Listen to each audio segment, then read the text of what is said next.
Why do you like to be alive? Yes everyone. This post has a lot of rewards and many people in this thread have gotten awards too. However, please keep in mind rule 7 and stop begging for rewards, because a lot of you are doing it and it is against the rules. Additionally, if anyone is reading this thread and struggling, there are some resources available.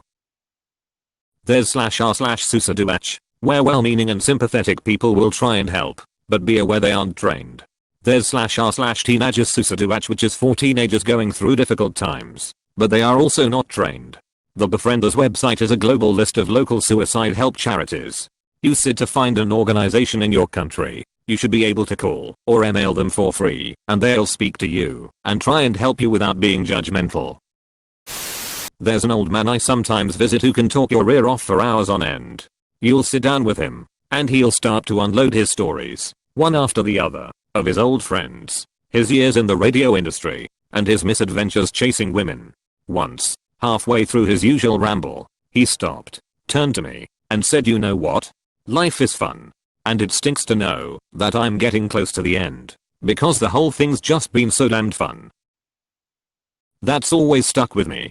It's my belief that the person who's had the most successful life is the one who, when it's all said and done, has the best stories to tell his grandkids. Personally, I'm approaching 30, and I feel like the past 20 years of my life could be literally erased from my memory, and I wouldn't lose anything of value. Working on fixing that now though. My goal is that when I'm 40 I won't wish for cancer anymore. Cause I believe one day it will get better, and I'll be happy, even though I'm not now. I survived cancer. I was given weeks to live, and miraculously got remission. Life post-cancer is a terrible struggle, mentally and physically, but I wouldn't trade it for the alternative. I now get to watch my adorable niece grow up. I get to look at the world with a completely different perspective. I get to enjoy being with my wife and traveling the world as much as possible. Death would solve a lot of the pain I currently live with, but the eternal sadness it would cause my family would haunt me. The woods are lovely, dark and deep, but I have promises to keep, and miles to go before I sleep.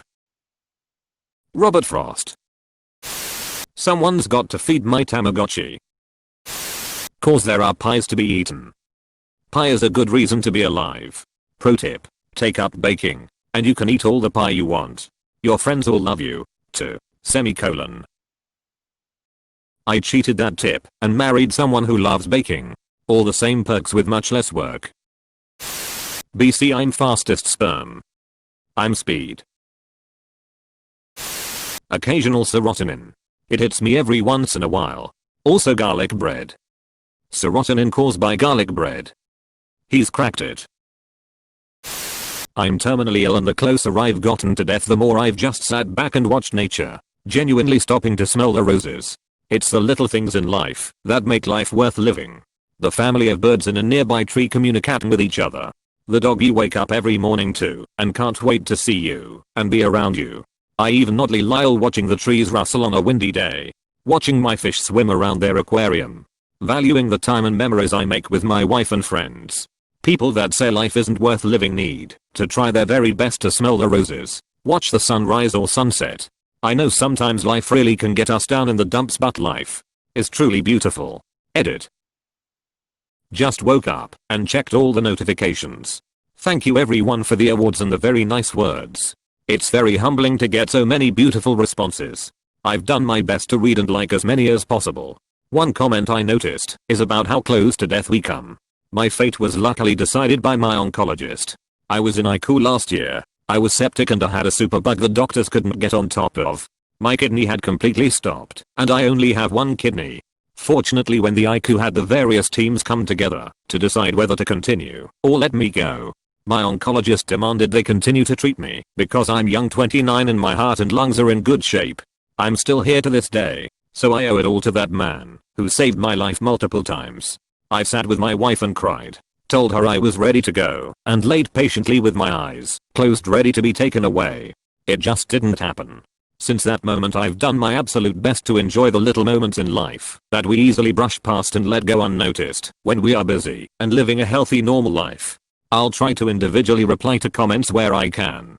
Thank you everyone. Stick around as long as you can. You have some good wisdom to pass on. They say, People who are closing to death have their entire life flash before their eyes. They can very well judge what was good and what was bad. They are certainly a good source of wisdom. It's pretty amazing listening to them. I myself fear death to a point it freaks me out. And it's surprising how people say they will miss things like trees, soil, animals and family. Just the same things we take for granted. We must realize and learn from what they've got to say and act on it. My prayers are with Ok. In late 1999, Terence McKenna described his thoughts concerning his impending death to interviewer Eric Davis. I always thought death would come on the freeway in a few horrifying moments, so you'd have no time to sort it out. Having months and months to look at it, and think about it, and talk to people, and hear what they have to say, it's a kind of blessing. It's certainly an opportunity to grow up, and get a grip and sort it all out. Just being told by an unsmiling guy in a white coat that you're going to be dead in 4 months definitely turns on the lights. It makes life rich and poignant. When it first happened, and I got these diagnoses, I could see the light of eternity, La William Blake, shining through every leaf. I mean, a bug walking across the ground moved me to tears. As I get older I'm scared of death for myself less and less, but it's those I'll leave behind that I worry about more and more. There's a lot of places I still want to go, books I want to read, movies I want to see. Even if I don't get to experience it all before I die, I like the anticipation of it all. This right here. Very relatable. Also imagine all the cool stuff that might happen in the future. And all the cool places you might visit. That is what I look forward to. The idea that any random day you can meet someone who might change your life at most, and be someone you enjoy being around at the least has helped me. I met an old man battling cancer at work a few years back, and he is one of the most generous and thoughtful humans I have ever met. I was never close to my grandparents, and I think a young adult having an older, wiser person in their life to look up to can be very important. I haven't tried all the restaurants in my area, and it actually has been a good motivator to cherish the whole life thing. That is surprisingly extremely simple, and cute, and beautiful. I need a new area. Happiness in tiny things is absolutely the key to being truly happy. Walking to work, or uni or whatever, and looking at how cool certain buildings, clouds, clothing etc. looks, and just appreciating the beauty of the world is a prime example. I have a friend that's going through some tough times, so I like to check up on him every day and encourage him. You're a good friend. He's not a good friend. He's a great friend.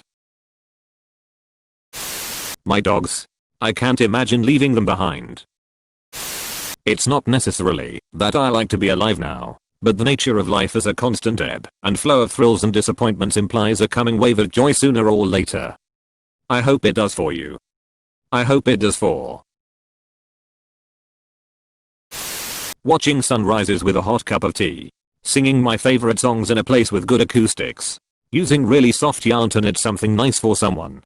Calling a friend and hearing the joy in their voice when they realize it's me. Snow days. Making s'mores at a bonfire. It's all the little things. I hope you can find all the little things you love in life. There's so many. Please be safe, friend. Edit. Thank you all so much for the awards, including my first silver. You sound like a treasure to be around. It seems better than being dead. Not better than dead, but once alive. Dying becomes scary. I stopped being afraid of death after experiencing some terrible pain 4 years from undiagnosed ulcerative colitis. I was only 16, so no one believed me. Wasn't diagnosed until I was 19 and my hemoglobin was 315-18 is normal. I have felt that point where your body is struggling to keep up with basic needs for everything to function. I begged for death in those days. I guess I'm alive now because I found 2 competent doctors, a good surgeon, and my body is just stubborn and doesn't want to give up. Edit. I should clarify that above is a brief description of what led to me not being afraid to die and how I felt at that time. As said, once I found someone who would help, I bounced back in health and felt immensely better. My lack of fear of death has remained unchanged, however. That being said, I do not seek out death or want to die prematurely and never have. Begging for death really did happen. However, it was me wanting the pain that brought me to a fetal position out of nowhere and staying there for sometimes hours, and then the suffering out of just everyday life knowing I wasn't myself, wasn't healthy, but couldn't get anyone to actually do a basic workup on me or even look at me and see I was not just pale, but as hen grey. I looked like a corpse. It's like someone telling you that you're insane and none of it is really happening. In that time, I did beg for death at moments because I wanted all the pain and suffering to end.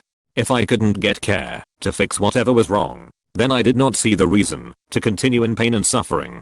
Change that full code status to no code kind of mentality. Never did I want to kill myself though. Please, if you feel like dying, wanting to die, wanting to kill yourself, please seek help.